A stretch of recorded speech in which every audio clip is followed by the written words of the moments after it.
Swahili to English sentences. Sentensi za Kiswahili Kiingereza. Number 1. Ala ala na jirani. Handle your neighbor careful or cautiously. Number 2. Fanya ala ala. Do immediately. Number 3. Tia alama. Put a mark. Number 4.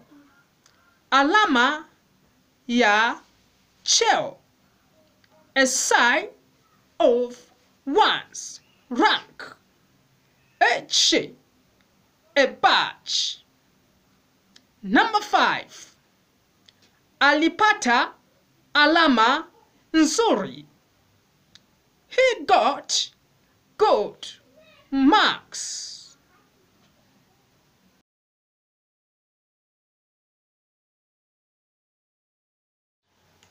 Dear visitor, don't miss the coming class, but also don't forget to share, like, subscribe, and comment.